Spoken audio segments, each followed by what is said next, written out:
Antes de empezar, recuerda que puedes darle like al video y comentar desde donde nos escuchan. En el argot policial, existen llamadas fantasma, reportes que entran a la central, se asignan a una unidad y, al llegar al sitio, no hay rastro del incidente ni del denunciante. La mayoría se atribuyen a bromas o fallos en la señal. Sin embargo, para el oficial retirado Julián Castro, la llamada del 14 de noviembre fue distinta. No fue una broma. Fue una invitación a un lugar que, técnicamente, dejó de existir en 1994. Eran las 3:15 de la mañana cuando la radio crujió. La operadora, con una voz extrañamente monótona, le indicó a Julián y a su compañero, un novato llamado Marcos, que acudieran a una propiedad en el kilómetro 42 de la antigua carretera estatal. El reporte: violencia doméstica con heridos graves. Al llegar, encontraron una verja de hierro oxidado abierta. Al fondo, una casona de 2 pisos con las luces encendidas. Lo extraño empezó ahí. La arquitectura era de los años 70, perfectamente conservada, pero el aire olía a algo que Julián solo había sentido en la morgue, una mezcla de formaldehído y tierra mojada. Entraron con las linternas en alto. La puerta principal estaba sin llave.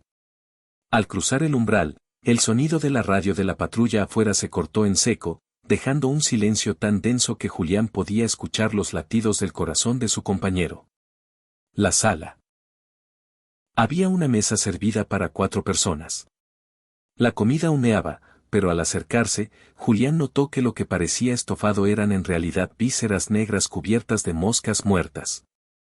El pasillo, escucharon un llanto de niño que venía del piso superior. Subieron las escaleras de madera, que no crujían bajo su peso, como si ellos mismos fueran incorpóreos. La habitación, al final del pasillo, una puerta entreabierta dejaba salir una luz azulada. Entraron y vieron a una mujer de espaldas, meciendo una cuna. «Señora, policía, necesitamos que se gire», ordenó Julián, con la mano en la funda de su arma. La mujer se giró lentamente. No tenía rostro.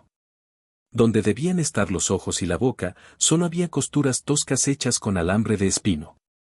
Al abrir lo que sería su boca, no salió un grito, sino la voz de la operadora de la central que les había dado la orden minutos antes: «Unidad 12, procedan con precaución, el sospechoso sigue en la casa». En ese momento, Marcos gritó. Julián miró hacia donde estaba su compañero, pero Marcos ya no estaba. En su lugar, había un uniforme de policía vacío en el suelo, desinflado, con la placa de Marcos brillando bajo la luz azul. Julián salió disparado de la casa, corriendo hacia la patrulla. Al arrancar y mirar por el retrovisor, la casa no estaba. Solo había un terreno baldío con una cruz de madera podrida. Al llegar a la central, Julián entró gritando el nombre de Marcos. El sargento de guardia lo miró con confusión. «¿De qué hablas, Julián? Saliste a patrullar solo».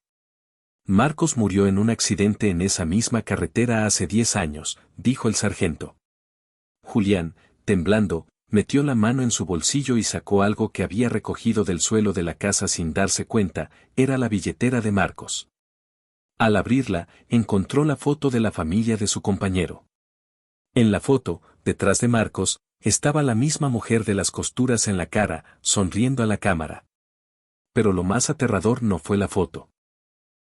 Julián bajó la vista a su propia mano y vio que, bajo la piel de su muñeca, empezaban a brotar, negros y afilados, los primeros puntos de un alambre de espino que intentaba cerrarle la mano. Julián se dio cuenta de que la llamada no era para que él rescatara a alguien. La llamada era para completar la cena que estaba servida en la mesa. En las academias de policía se enseña a disparar, a negociar y a aplicar la ley. Pero hay un manual no escrito, uno que se transmite en susurros entre los oficiales veteranos durante los turnos de madrugada. Ese manual dice que, si patrullas una carretera secundaria y ves a un niño caminando de espaldas, no te detengas. Dice que, si escuchas tu propio nombre por la frecuencia de radio cuando estás solo, apagues el equipo.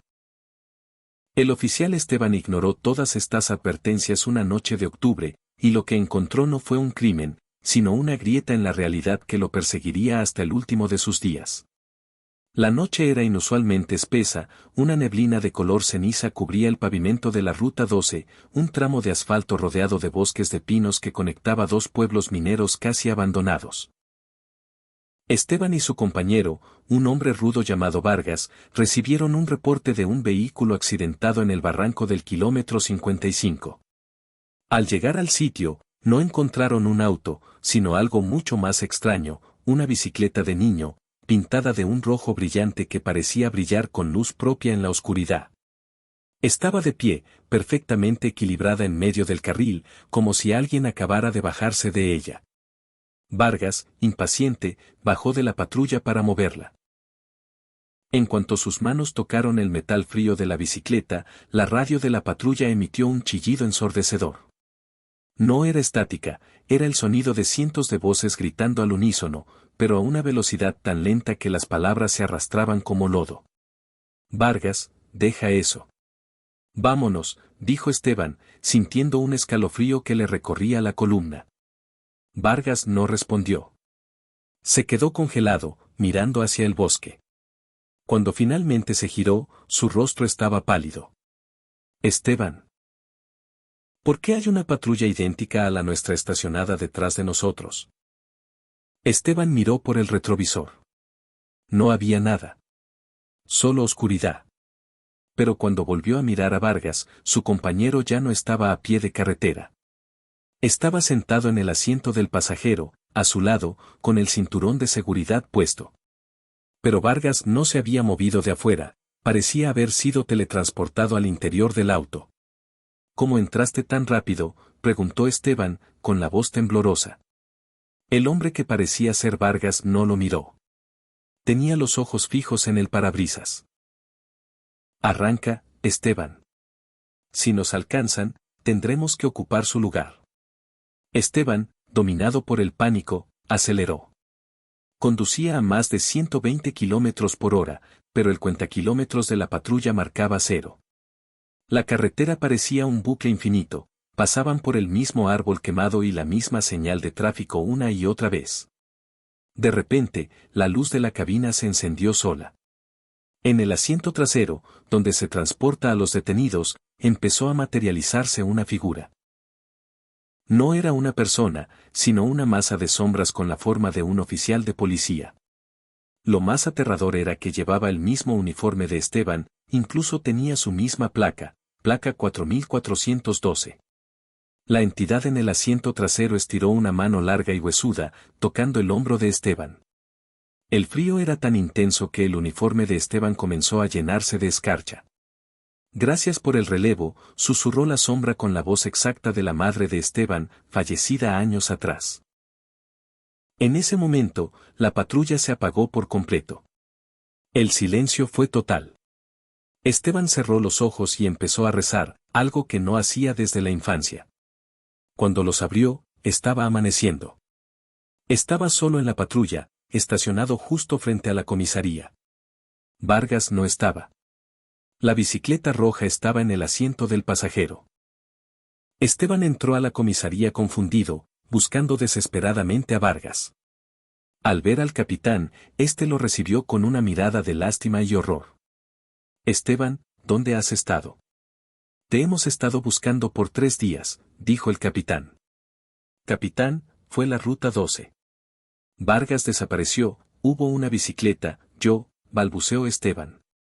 El capitán lo interrumpió, mostrándole un registro de video de las cámaras de seguridad de la entrada de la comisaría. En el video, se veía la patrulla de Esteban llegando a las 3 de la mañana de la noche del incidente. Pero en el video, Esteban nunca baja del auto. Se ve claramente como una figura idéntica a él baja del asiento del conductor y entra a la comisaría, mientras que el verdadero Esteban se queda gritando dentro del auto, golpeando los cristales, aunque en el video no se escucha nada. El oficial que entró hace 3 días ya firmó tu renuncia y se llevó tus cosas, Esteban. Dijo que se iba a casa a descansar, añadió el capitán con voz hueca. Esteban se tocó la cara y sintió que su piel estaba fría como el mármol. Corrió al espejo del baño y gritó. Su reflejo no se movía al mismo tiempo que él.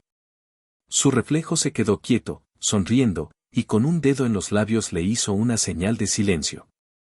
Esteban comprendió entonces la verdad macabra, él no era el que había regresado. El verdadero Esteban se había quedado en la ruta 12, y lo que ahora habitaba su cuerpo era lo que estaba en el asiento trasero esa noche. Ahora, cada vez que Esteban pasa frente a un espejo, ve a su verdadero yo atrapado del otro lado, envejeciendo décadas en un solo día, mientras la entidad que usurpa su vida busca a su siguiente víctima para hacer el relevo. En el sótano de una de las delegaciones más antiguas de la ciudad, existe un depósito de evidencias que los oficiales llaman el Panteón. No es un nombre puesto al azar, allí se guardan los objetos de casos que nunca se cerraron, ropa ensangrentada, juguetes de niños desaparecidos y armas que se usaron en rituales oscuros. La regla de oro para el oficial de guardia es nunca mirar directamente a los espejos decomisados y, sobre todo, nunca abrir la caja de madera sellada con cinta policial del año 1974. El oficial Mateo, un hombre escéptico y de carrera militar, pensó que el miedo de sus compañeros era simple superstición de gente cansada. Estaba muy equivocado. Eran las 2:45 de la mañana. Mateo estaba sentado en el escritorio de la entrada del depósito, leyendo un libro bajo la luz amarillenta de un quinqué. El silencio en el sótano era tan profundo que el zumbido de las tuberías de agua parecía el murmullo de voces lejanas. De repente, un olor a flores podridas inundó la habitación. Al mismo tiempo, el detector de movimiento del pasillo de las celdas de detención temporal, que estaban vacías desde hacía años, se activó. Mateo se puso de pie, ajustó su cinturón de servicio y desenfundó su linterna. «Policía. ¿Quién anda ahí?», gritó, pero su voz sonó pequeña, como si las paredes absorbieran el sonido. Al llegar a la celda 4, la linterna iluminó algo que no debería estar allí. En el centro de la celda, una pequeña mecedora de mimbre se movía rítmicamente. En el suelo, había un rastro de ceniza fresca que formaba un círculo perfecto alrededor de la silla. Mateo recordó el expediente, esa mecedora perteneció a una niña que desapareció en un culto local en los años 70. El objeto había sido traído a la bodega ese mismo día tras ser hallado en una excavación. Mateo entró a la celda para detener el movimiento de la silla. En cuanto su mano tocó el mimbre, la puerta de la celda se cerró de golpe con una fuerza inhumana. La luz de su linterna comenzó a parpadear y, en los breves destellos de luz, empezó a ver figuras.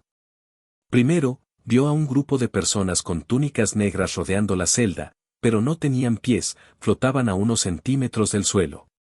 Segundo, escuchó risas infantiles que se transformaban rápidamente en gritos de agonía. Tercero, al mirar hacia el rincón más oscuro, vio a una niña pequeña.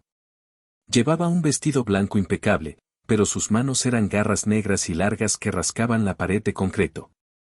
«No deberías haber entrado, oficial», susurró la niña.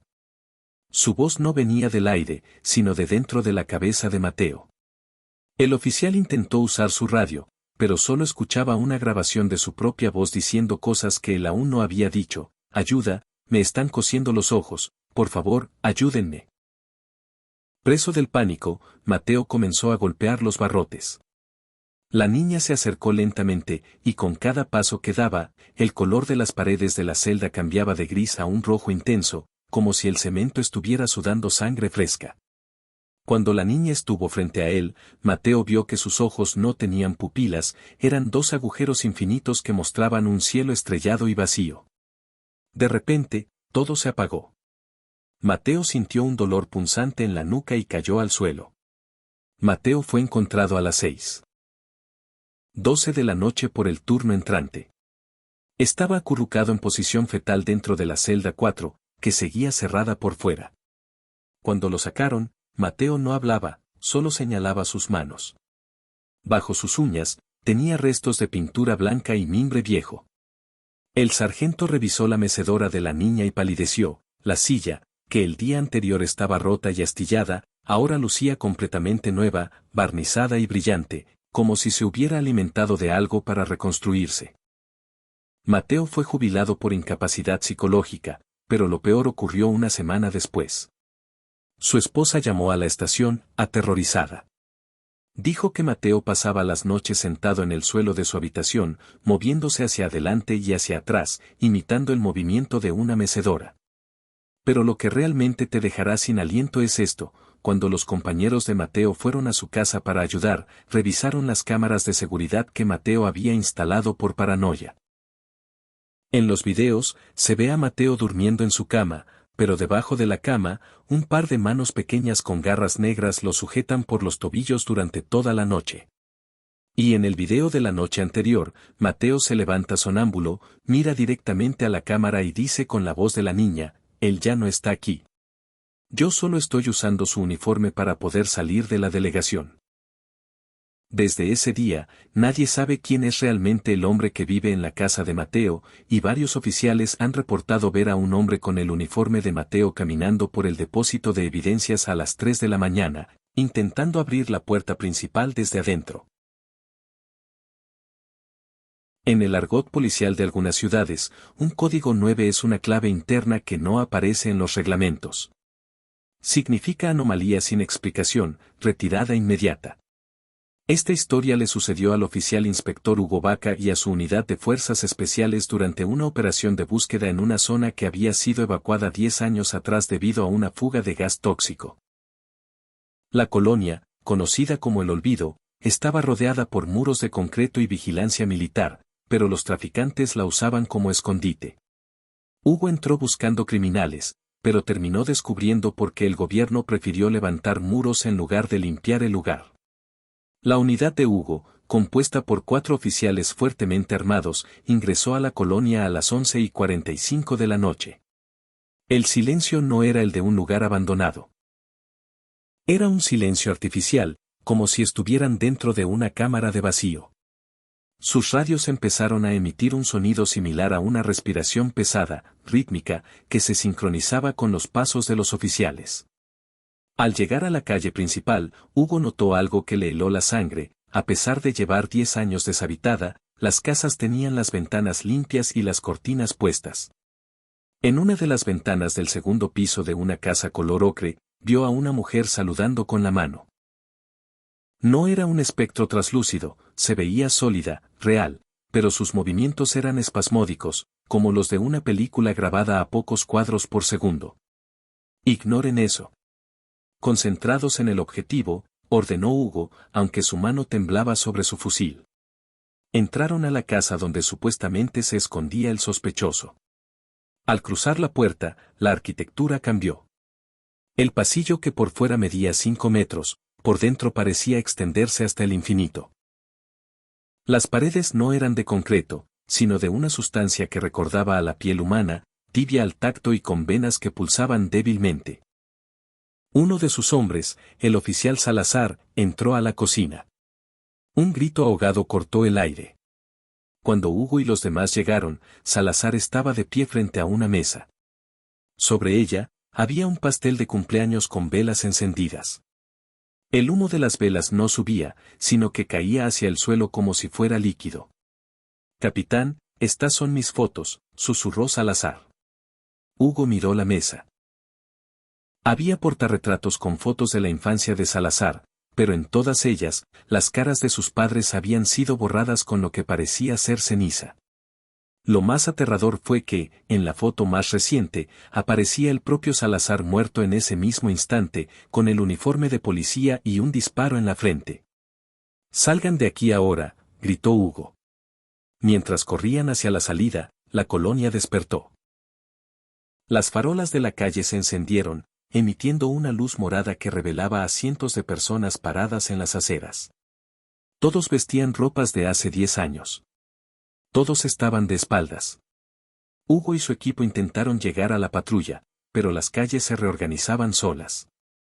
Giraban a la izquierda y aparecían de nuevo frente a la casa del pastel. El tiempo empezó a colapsar. El reloj de Hugo avanzaba horas en segundos, y de repente, el sol salía y se ponía en cuestión de instantes, creando un efecto estroboscópico de luz y oscuridad que los estaba volviendo locos. De repente, escucharon la voz de Salazar por la radio: «Capitán, ya los veo, estoy en la salida de la colonia. Vengan hacia mi voz». Hugo miró a su lado. Salazar estaba corriendo junto a él. Entonces, ¿quién hablaba por la radio? Hugo tomó una decisión desesperada. Disparó hacia una de las paredes de piel de las casas. De un muro brotó un alarido de dolor humano y la ilusión se rompió por un segundo, revelando la verdadera colonia, un cementerio de escombros grises y huesos calcinados. Aprovecharon esa grieta en la realidad para correr hacia donde creían que estaba la salida. Hugo y 2 de sus hombres lograron cruzar el muro de concreto. Salazar no lo consiguió, se quedó atrás cuando el suelo se abrió bajo sus pies. Al salir, los militares que custodiaban el perímetro los encañonaron de inmediato. «Somos de la estatal, unidad 504», gritó Hugo. El coronel a cargo se acercó y, tras revisar sus placas, bajó el arma con una expresión de horror absoluto.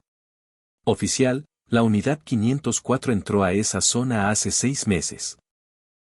Ustedes fueron declarados muertos en combate una semana después de su ingreso», dijo el coronel. Hugo intentó protestar, pero al mirarse en el espejo retrovisor del camión militar, vio que su rostro estaba cubierto de una capa de polvo gris que no se quitaba, y sus ojos ya no tenían iris. Eran completamente negros. Esa noche, en el hospital militar, Hugo recibió una llamada en el teléfono de su habitación. Al contestar, escuchó la voz de Salazar: «Capitán, no se preocupe por mí. Ya estoy en casa». «Pero usted, ¿por qué se llevó el pastel?».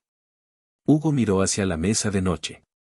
Allí, debajo de su arma de cargo, había una pequeña rebanada de pastel podrido, llena de gusanos negros que deletreaban un nombre, el nombre del próximo oficial que entraría a la colonia al día siguiente. Hugo se dio cuenta de que ellos nunca salieron del olvido. Solo les permitieron creer que lo hicieron para que el lugar pudiera extender su alcance fuera de los muros. Ahora, cada vez que Hugo cierra los ojos, puede ver a través de los ojos de todas las personas que saludan desde las ventanas limpias de esa colonia maldita.